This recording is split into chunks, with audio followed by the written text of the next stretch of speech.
বরগুনা জেলা পরিষদের ডাকবাংলা থেকে মা ও দুই মেয়ের মরদেহ উদ্ধারে 2 মাসেও মৃত্যুর রহস্য উদ্ঘাটন করতে পারেনি পুলিশ। এ ঘটনায় মামলা হলে এখনো পর্যন্ত গ্রেপ্তার হয়নি কেউ। এদিকে ইতি রানীর জেলা পরিষদে কাজ করতে যাওয়া নিয়ে ভিন্ন ভিন্ন কথা বলছে কর্মকর্তা ও কর্মচারীরা। AKS অর্জন করলো গিনেস ওয়ার্ল্ড রেকর্ডস। AKS গত ৩রা জুন বরগুনা জেলা পরিষদের ডাকবাংলায় আয়ার কাজ করতে যায় কালীবাড়ি এলাকার ইতি রানী। সাথে নিয়ে যায় তার 2 মেয়ে আরাধা বিশ্বাস ও অনুরাধা বিশ্বাসকে।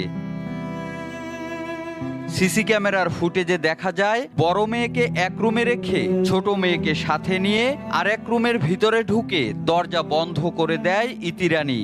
এরপর দুপুর 3:30টার পরে খবর পেয়ে পুলিশ এসে তাদের মরদেহ উদ্ধার করে। স্বজনরা জানায় মরদেহ উদ্ধারের 2 মাস আগে ডাকবাংলায় আয়ার কাজ শুরু করেন ইতি রানী। তবে কার মাধ্যমে তিনি কাজ পায় এটা অজানা। ইতি রানীরে বেতন দিছে কে কয় আমি লিটন দিছি। লিটন বলে আবার আরেক লিটন বলে যে না ইতি রানী এখানে কাজই আসে নাই, কাজ করে না, চিনি না। ডাকবাংলার কেয়ারটেকার বলছেন ইতিকে তিনি চিনতেন না। 2 মাস আগে জেলা পরিষদ থেকে আয়ার কাজের জন্য পাঠানো হয় তাকে। অফিস করে বলছে আমি একা পারি না, তাই অফিস ঠিক করে দিচ্ছেন। আপনি জানতেন যে তাকে দিবে না, অন্য কিছু আর জানার থাকে আপনি অফিসে আলাপ করেন আপনি। তবে ডাকবাংলোর তত্ত্বাবধায়ক বলছেন ভিন্ন কথা। ইতিকে জেলা পরিষদ থেকে নিয়োগ করা হয়নি, এমনকি জেলা পরিষদ কর্তৃপক্ষ এ বিষয়ে কিছুই জানতেন না। ডাকবাংলাতে কেয়ারটেকার আছে, সেই কাজ করে। না আমি যেটা জানি না, নাম চিনিও না, দেখিও নাই, বা আমার এই যে কেয়ারটেকার তার পার্ট টাইমে কাজে নিচ্ছে তা আমাকে জানায়ও নাই। এবার কেয়ারটেকার লিটনের দেয়া বক্তব্যের কথা তত্ত্বাবধায়ক নুরুল ইসলাম লিটনকে জানালে তারা দুজনেই তর্কে জড়ান। কেটা দিয়েছে ঠিক করে তোমারে জানে না কেটা সিএসের বাসায় কাম করে, আমরাও তো জানেন। পাইকার আমি জানি, আমার কোনোদিন বলছো কাজ করে জানেন না আপনি?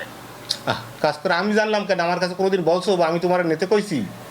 সিএ সাহেব জানে, হ্যাঁ জানে, হে জানলে, কিন্তু আমি তো জানি না, আমার কাছে তো তুমি কোনোদিন বলো নাই। ইতিকে নিয়ে জেলা পরিষদে যখন এমন টানাপোড়েন, তখন বিচার পাওয়া নিয়েও হতাশায় ভুগছেন তার স্বজনরা। সে ঝাড়ু নিলো, একটা 2টা বাচ্চা নিয়ে উঠলো, উপরে উঠলো, বেলসা নিল, তা জিজ্ঞাসা তো করলো না কেউ।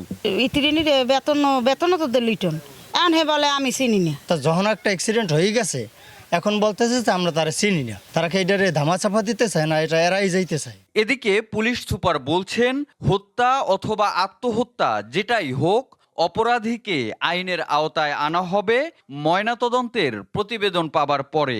লেস ইম্পর্টেন্ট ইস্যু নিয়ে কনফ্লিক্ট করার কোনো কারণ নেই।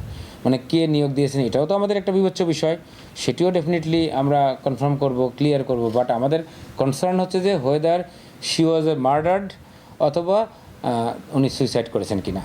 ঘটনার পর পার হয়েছে 2 মাস, কিন্তু এখন পর্যন্ত মৃত্যুর রহস্য উদ্ঘাটন করতে পারেনি police. Imran Titu, one news, Barguna.